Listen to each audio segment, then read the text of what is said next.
एक भी बंदा ये अब तक तोड़ नहीं पाए और ये कहते हैं जनाब बंदे हमने तोड़ लिए 24 घंटे में DGISPR की धमकियों से। और भाई ये बंदे 26 नवंबर के कत्लेआम से नहीं टूटे।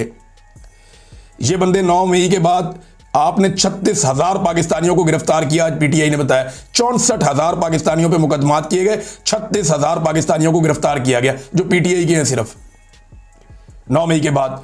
तब तो कोई नहीं टूटा।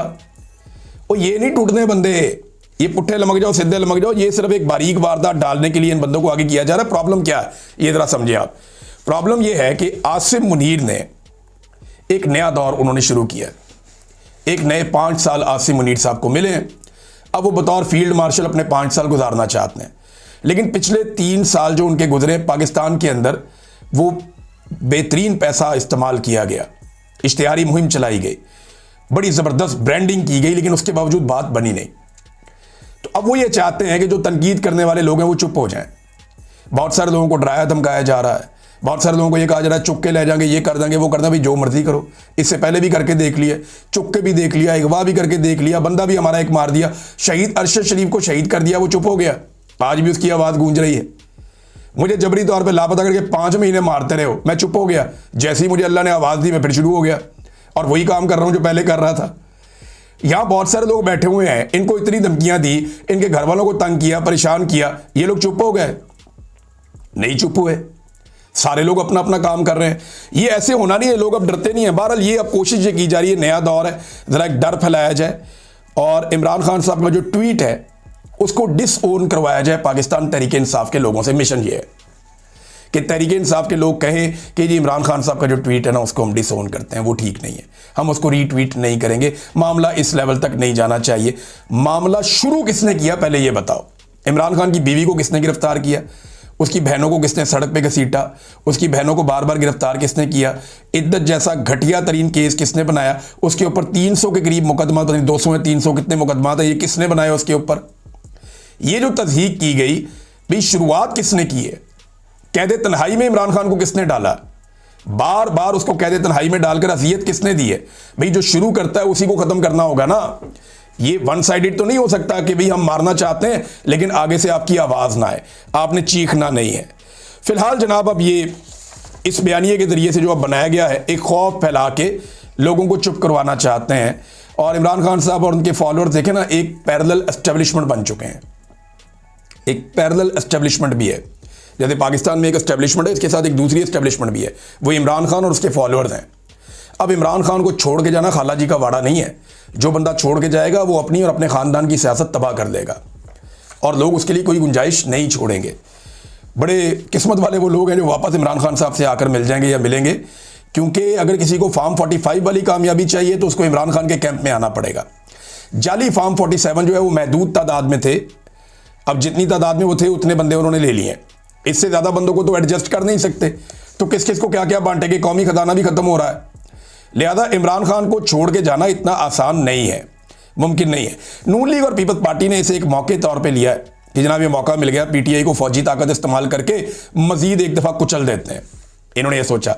मिसाल के तौर पे फैसल वाडा की मैंने को बात बताई, फिर फौज पर तनकीद हमने भी की लेकिन कभी रेड लाइन क्रॉस नहीं की है। वो ख्वाजा आसिफ कह रहा है जो कहता था कि कौम की हड्डियों से गोश्त और खून निचोड़ लिया फौज ने, ये ख्वाजा आसिफ कहता था। ये कहता था फौज आज तक कोई भी जंग नहीं जीती, ना 71 ना 65 ना कोई और जंग, फौज हमेशा जंगे हारी है। कोई बताओ कौन सी जगह फौज ने फतह की? ये वो कहता था। ये वो नवाज शरीफ इसका लीडर है जो कहता था कि टॉम हॉक पता नहीं कौन सा वो हमारे पाकिस्तान में आकर गिरे मिसाइल और हमने उनकी जो रिवर्स इंजीनियरिंग कर दी। ये वहाँ जाके पोल खोल रहा था बरतानिया में पाकिस्तान के, कहते जी हमने कभी रेड लाइन क्रॉस नहीं की। नवाज शरीफ के, मरियम नवाज के, ख्वाजे के, इन सारों के स्टेटमेंट उठा उठा के लोगों ने धड़ लगाए हुए हैं और लोग बता रहे हैं कि जनाब ये तो सारे स्टेटमेंट आपने दिए हुए हैं। वो इमरान खान कहता है फौज भी मेरी है, मुल्क भी मेरा है। वो फौज पे तनकीद नहीं करता, फौज को बुरा नहीं कहता। इमरान खान ये कहता है कि फौज का गलत इस्तेमाल ना किया जाए। ये पाकिस्तानियों का इदारा है, पाकिस्तानियों ने इसको बनाया है, पाकिस्तानी इसको अपना खून पसीने की कमाई से अपना पेट काट के इस इदारे को पालते हैं अपनी हिफाजत के लिए। तो इस इदारे को पाकिस्तानियों की मंशा के खिलाफ अपने जाती फायदे के लिए चंद लोग या जर्नैल इस्तेमाल ना करें, ये इमरान खान का मौक़िफ़ है। वो मिलिट्री एस्टेब्लिशमेंट की पॉलिसी के खिलाफ है।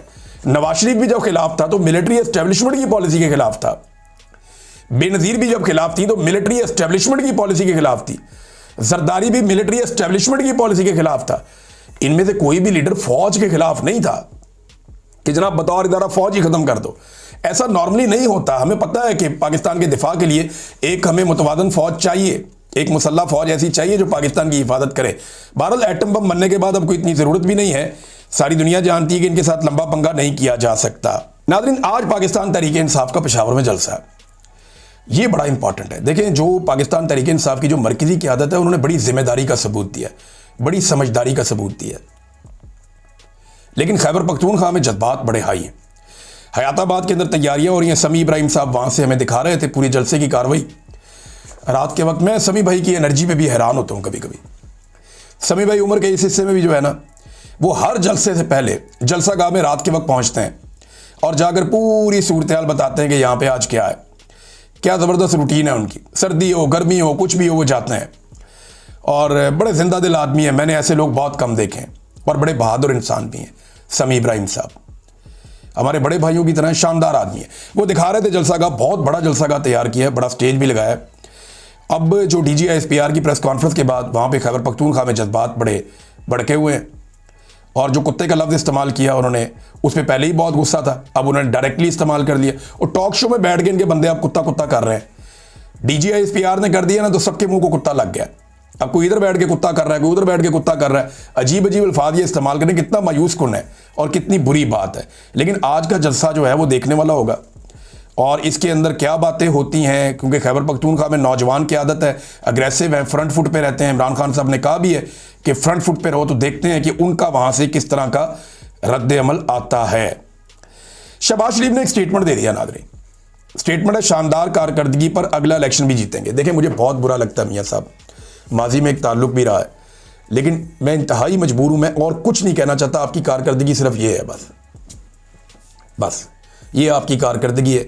आप दोनों भाइयों ने दिन रात ये कारकर्दगी करके इक़्तिदार हासिल कर लिया, अपने केसेस माफ़ करवा लिए, अपने मुखालिफिन को जेलों में डलवा दिया। सवाए ये पॉलिश करने के कोई और कारकर्दगी आपकी है ही नहीं।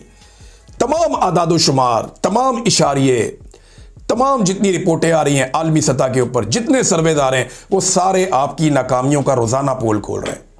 पाकिस्तान की तारीख का रिकॉर्ड कर्जा लेने के बावजूद आपने पाकिस्तान की इकॉनमी का और पाकिस्तान में महंगाई का अपने बेड़े ही गर्क करके रख दिया।